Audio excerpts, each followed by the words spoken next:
Урматтуу мекенештер, Россияда мигранттарга көзөмөл күчөтүлдү. Россиянын аймагында тиешелүү документтериңиз жок жүрүүдөн абайлаңыз. Каттоого туруу, регистрация, ННН, ДМС, ОМС, СНИЛС, Медкнижка, эмгек келишими, кара тизмеден текшерүү, башка тилге которуу, иш кагаздарда көйгөй болсо кайрылыңыздар. Албетте официалдуу. Урматтуу мекенеш, документиңизди тактап толуктап алыңыз. Байланыш номерибиз +7 906 875 15 15.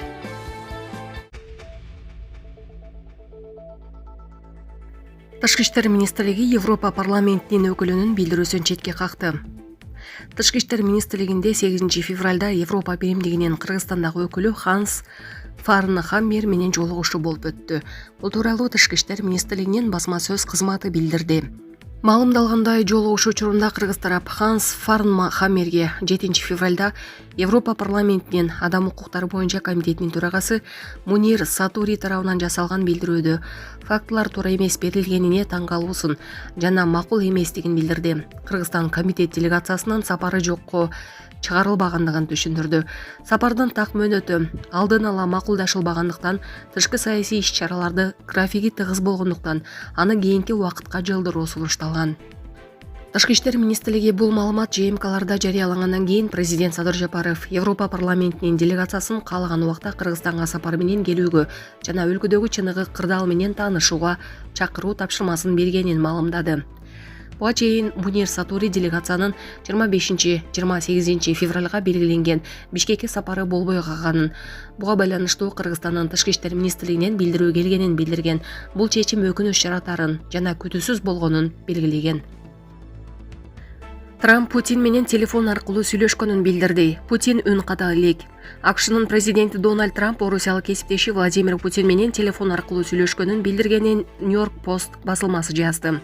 Президент Трамп орус лидери Владимир Путин менен телефон аркылуу сүйлөшүп, Украинадагы согушту токтотуу боюнча сүйлөшүүгө аракет кылганын айтты деп жазат басылма.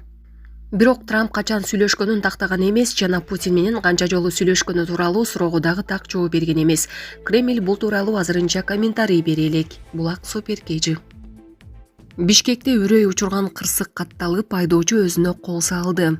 Бул тууралуу бүгүн шаардык милициядан билдирди. Маалыматка ылайык, 8 февралда саат 22:20 чамасында 1995 жылы туулган жаран Hyundai Sonata үлгүсүндөгү унаас менен баратып, жолдун четине токтоп турган 1989 жылы туулган айдоочуга таандык Hyundai Porter үлгүсүндөгү автоунаага жүк жүктөп жаткандарды артынан келип сүзүп алган.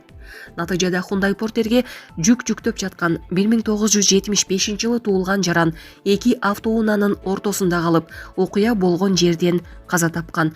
Ал эми Портердин айдоочусу денесинен жарат алып, номер 4 шаардык ооруканага жаткырылган. Hyundai Sonatанын айдоочусу кырсык болгон жерден качып кеткен. Ал колун көрө тамырын бычак менен кесип, Манас жана Васильев көчөлөрүнүн кесилишиндеги эс алуу паркында эсин жоготуп жаткан жеринен табылып, бейтапканага жеткирилген. Бирок жараты кичине болгондуктан ооруканага жаткырылган эмес. Медициналык текшерүүнүн жыйынтыгында айдоочу мас абалда экендиги аныкталган.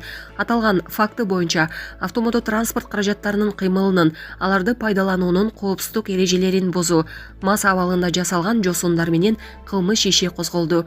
Hyundai Sonatанын айдоочусу убактылуу кармоочу жайга киргизилди. Тергөө иштери уланууда. Кадырбек Атамбаев Султанбеков сотко жеткирерде эсин жоготконун билдирди. Бишкек шаардык кеңештин мурдагы депутаты, Социал-демократтар партиясынын мүчөсү Кадырбек Атамбаев аталган партиянын абактагы лидери Темирлан Султанбеков сотко жеткирерде эсин жоготуп, тез жардам чакыртылганын билдирди. Ал Фейсбуктагы баракчасына Султанбеков Бишкек шаардык милициянын тергөө абагында экенин жазды. Султанбековдун жактоочуларынын билдиришинче, Бишкектеги Сверлов райондук соту 8 февралда Социал-демократтар партиясынын лидери жана аталган партиянын мүчөлөрү Ирина Карамушкина менен Роза Түрксевердин абактагы мөөнөтүн узартууну карамак. Отурум тууралуу алдын ала айтылган эмес жана адвокаттарга процесске 1 саат калганда гана кабар берилген. Бишкек шаардык ички иштер башкармалыгы жана сот органдары азырынча бул тууралуу расмий комментарий бере элек. Султанбеков 2024 жылы 13 ноябрда добуш сатып алуу беренесине байланыштуу козголгон кылмыш ишти негизинде камалган. Ал дооматтардын баарын четке кагып, кармалган күндөн бери саясий ачкачылык кармап жатканын жарыялаган жана муну мыйзамсыз иштерге каршылык деп түшүндүргөн.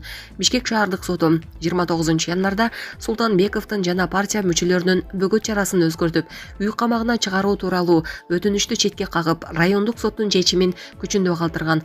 Айрым эл аралык жана жергиликтүү укук коргоочулар уюмдар Султанбеков менен анын партиялаштарын бошотуу тууралуу бийликке кайрылып келет. Булак Азаттык.